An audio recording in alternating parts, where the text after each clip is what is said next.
ampifaliana ry avina lala zao tsika miona tao zao amity andro sabotsy meny tompo atsika ity azontsika indray hamaky ny tenin'andriamanitra siaino zany rehefa ampianarina tsara zany koa hoe sakafom-panao atsika ho aminareo ny fahasoavana sy ny fiadana avy amin'ilay kehitriny sy taloha ary ho avy ary avy amin'ny fanafito izy eo alohan'ny seza fiandrianana ary avy amin'i Jesosy Kristy vavolombelona marina salamatoa amin'ny maty alehibe amin'ny mpanjaka ny tany amen.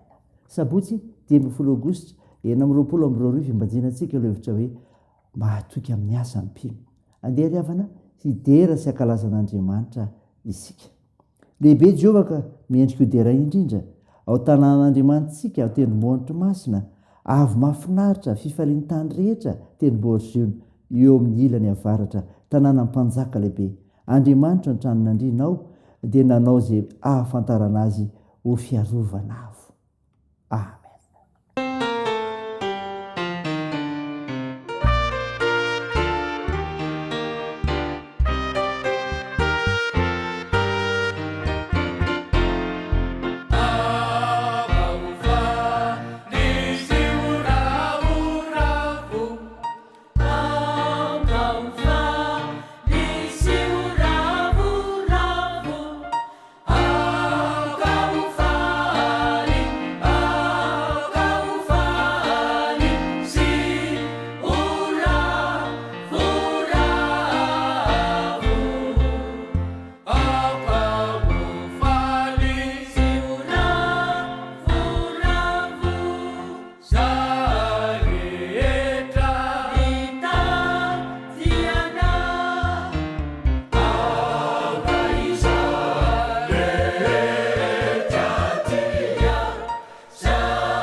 ivavaka isika. Ry Jesosy Kristy tomponay eo misaotra anao zay fa miany fiainanay ianao, fa velatra mpamonjeny zay, manatombonandro mpahasoavana, azony indray mamaky ny teninao, mandray ny afatra tsara avy aminao. Mankalaza anao ary zay Tompo, midera eno ame voninahitra inarinao masina, fa Andriamanitra tsy toy ianao. Tompo, matsiaro teny zay fa mpanota, ko mandoariko anatrehanao miaiky amin'ny fahadisoanay, mamondrafo amin'ny ary mamela azy kay. Fa namasino, midera ty anatinay amin'ny fianonan'ny teninao, amantarinay ny tokony atao, izoranay amin'ny finoananao Jesosy Kristy, atraranay ny lanitra efa nomaninao anay. Aminarona Jesosy Kristy tomponay, novanay za mivavaka izany. Amen. Ny ofinainao antsika amin'ny tinity ravina malala to hitanao amin'ny epistila soratan'i Paoly amin'ny Filipianina.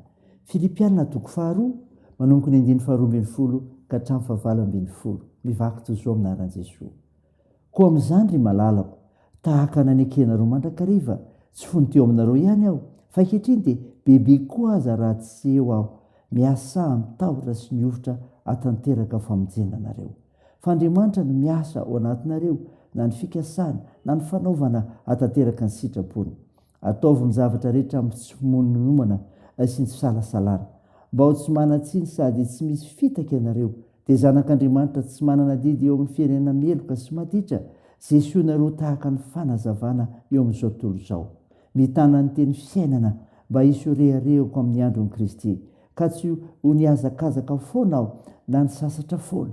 Eny, na dia ahidina ho fanatitra ahidina eo amin'ny fanatitra sy fisoroana ny finoanareo azaho, dia faly ka miara-mifaly aminareo rehetra, aroka izany no ny ampifaly aminareo koa, ary miara-mifaly amiko. Amen. Ray masino, manamasinana anay amin'ny fahamarinana, ny teninao ny fahamarinana. Amen. Ray amina malala, ho aminao ny fiadanan'ilay Jesosy Kristy ilay tiantsika, mofinaina ka enontsika teo, ka nandresika teo. Filipianina toko 2:12-20. Epistila soratan'i Paoly ho anatra fampirisihana ireo Filipianina hahitondra tena tsara sy hahay manetry tena tahaka an'i Jesosy Kristy. Ary ho antsika indrindra koa izany. Rehefa tsara fototra ny fiainan'ny mpino iray dia izao, mahatoky amin'izay ataony izy. Rehefa tsara fototra ny fiainan'ny mpino iray dia mahatoky amin'izay ataony izy. Izany levana voalazo ny 12. Mampirisika ny fiangonana tao Filipi Paoly mba ho mpakatoa toan'i Jesosy Kristy, satria nanaiky ampitiavana nompony tompo, dia tsy maintsy manaraka ny lalana izoran'i Kristy hatrany, ary tsy maintsy mandroso amin'ny fahamasinana. Andriamanitra ny miasa ao amintsika voalohany, fa ny mpino kosa miara-miasa amin'ny eo ambany fahasoavana, satria mikendry famonjena isika dia mila miasa mitahotra sy miofotra ao anaty fahatanterahana. Zava-dehibe izany ry. Rehefa tsara fototra ny finoan'ny mpino iray dia izao, Andriamanitra mihitsy no mitarika azy. Izany revana 13. Andriamanitra no mibaiko ny mpino satria miasa ao aminy izy. Tsy niery ho entintsika manao ny sitrapony ihany no men'Andriamanitra, fa ny fandrinanao izany koa. Tariny bebaka isika, ary ny hanao ny sitrapon'Andriamanitra ny tanjona. Amin'ny alalan'ny fahasoavan'Andriamanitra sy ny seriny no ahafahantsika sy ahalalantsika manao ny asany, maneho ny asan'ny fanahiny ao anatintsika isika amin'izany. Raha tsara fototra finoan'ny mpino iray dia tonga mailo mandrakariva. Izany rehefa voalazo ny 17 ka hatramin'ny 21. Ny fosaina mitoetra tsara amin'ny finoana, ny zava-dehibe ao anatrehan'Andriamanitra, mihoatra noho ny fihetsika ivelany, sady tsy monomonina no tsy mihanahana isika mba tsy hisy fitaka eo amin'ny fitondrantena. Mila mijoro fahazavana hatrany isika, manana fahamasina mpitondran-tena. Tsy ho fanazavana hitan'ny olona fotsiny ihany anefa, fa tsy maintsy mitana ny teny fiainana mba ho ren'ny olona. Mety ho voaheloka ho fahatoan'i Jesosy Kristy Paoly, eny, ho misy olo vaika ny akalana mba hamonjena ny hafa. Ry havana malala, mampandiny teny izany ten'Andriamanitra izany, raisaina izany, ten'Andriamanitra hery ny voninahitra, mba nanao fahatokiana amin'izay rehetra ataonao. Amen. Hivavaka isika. Tompo, misaotra no mofinay nanomenao anay izay milaza ny amin'ny fiainan'ny mpino tsara fototra, dia ny matoky amin'izay ataony, ary Andriamanitra mihitsy no mitarika azy, ary tonga mailo mandrakariva. Tavia faharoa ny tenanay ho anao amin'ny fiainana amin'ny famonjena, dia ny finoanan'i Jesosy Kristy sy ny teninao Andriamanitra, ary aperaka fiainam-pialantananao izany. azony mandinika ny tenanay. Mivavaka aminao zay tompo ny amin'ny tompona anjara rehetra, ny vahoaka anao rehetra hiatrika fomba vana raha mipitso alahady. Mpiaraka sady ampelantananao ny fiomanana izany mba iseho ny voninahitra ao ary fitahiana ho andrehetra. Tompo, ombao ireo manana andraikitra amin'ny fitsaboana ka hositranona ireo marary. Amparezo ireo manamanjo, toandro mareo soikolona ary vonjeo ireo mantra sy sahirana. Teo ny asa sy ny fiazakazanay amin'ny tiany ity indray, ny amin'izay fiomananay, ny amin'izay rehetra atao, ny amin'ny fiainatokantrano, ny amin'ny fianarana mety atao koa, ny fikasana tsara rehetra. Tompo vangio ny fiherenay. Ny vavakay dia teo amin'ny anaran'i Jesosy Kristy ilay mpanavitra, ilay fanitsangana tamaty ary velona mandrakizay, sady efa nampiantrana koa ny vavaka manao hoe: Ranay eo izay ny an-danitra, ho masiny anie ny anaranao, ho tonga anie ny fanjakanao, atao anie ny sitraponao ety an-tany ho tahaka ny an-danitra. Meo ny an'izy anona sahaza ao anay, ary mamela ny elokay tahaka ny namelanay izay meloka taminay, ary aza mitondra anay amin'ny fakam-panahy, fa manafana amin'ny ratsy, fanao ny fanjakana sy ny hery ary ny voninahitra mandrakizay. Amen. Raha sy ny fotoana ary avy namalala ny zodrana tolotra anao amin'ny anaran'i Jesosy Kristy. Andriamanitra ny faharetany sy ny fotoana re ampiray hevitra nareo araka ny Kristy Jesosy, bosainy iray sy vavy iray, ny rano mankarazan'Andriamanitra rain'i Jesosy Kristy tombontsika hatramin'izao ndraika mandrakizay. Amen. Teo an'Andriamanitra irery ny voninahitra amin'ny anaran'ny Ray sy ny Zanaka ary ny fanahy masina. Amen.